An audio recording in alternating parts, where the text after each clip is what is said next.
Good day, brothers and sisters in Christ. I welcome you to our Sunday reflection for the 11th Sunday of Year A. The theme of our reflection is attending to the needs around us. Go rather to the lost sheep of the house of Israel.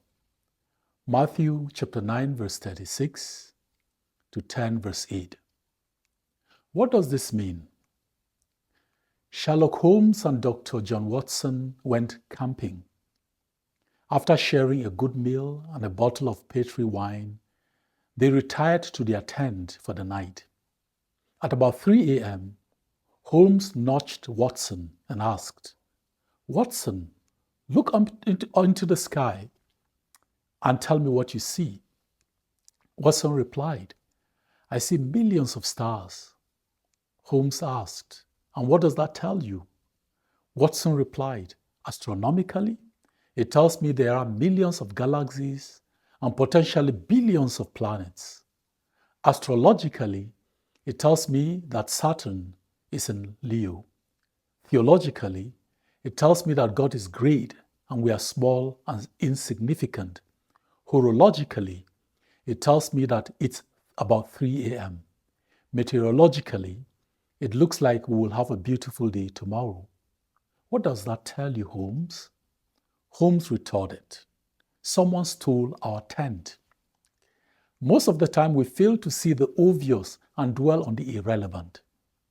Our readings highlight situations of privilege that come with great responsibility.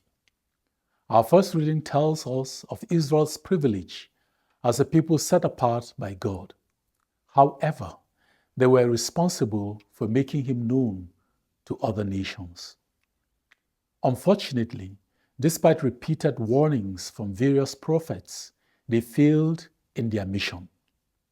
In the Gospel reading, Jesus chose 12 people and sent them on a mission to the house of Israel. This was also a privilege with a responsibility. Instead of sending his apostles to faraway places, Jesus sent them to remind Israel of its mission. Jesus did not take it for granted that his disciples will be aware of what was obvious. He gave them clear instructions. His instruction to the apostles, "Go nowhere among the Gentiles and enter no town of the Samaritans, but go rather to the lost sheep of the house of Israel," is troubling and has perplexed scholars for decades. Is Jesus asking the apostles to ignore the Gentiles and focus solely on the Jews? Far from it. In Matthew chapter 28, from verse 16 to 20, Jesus told his disciples to go to the world and proclaim the good news. So why did he restrict his apostles' mission to his own people? There is a good reason. We tend to ignore what is around us and pay more attention to people and events that are far removed from us. This age-old problem has been exacerbated by the internet, which enables us to engage with and become passionate about events in distant countries while ignoring what is happening in our immediate environment. We overlook what is obvious, like Dr. Watson, who could only see the stars because their tent was stolen, and focus on what is beyond our control. Jesus was aware of this problem. He assigned his disciples to minister to those around them. In baptism, Jesus consecrates us to go to our own people and community, transforming them before seeking to transform others. We sometimes focus on what is far away as a distraction because we feel overwhelmed by the events around us.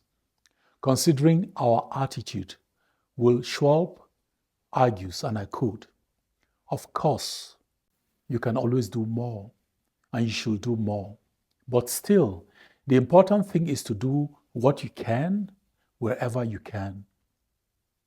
You just do your best, and that's all you can do." Too many people use the excuse that they don't think they can do enough, so they decide they don't have to do anything. There is never a good excuse for not doing anything, even if it's just to sign something or send a small contribution or invite a newly settled refugee family over for Thanksgiving. End of quote.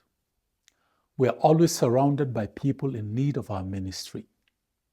Sometimes we forget that God placed them in our lives as friends, family, fellow parishioners, and community members for a purpose.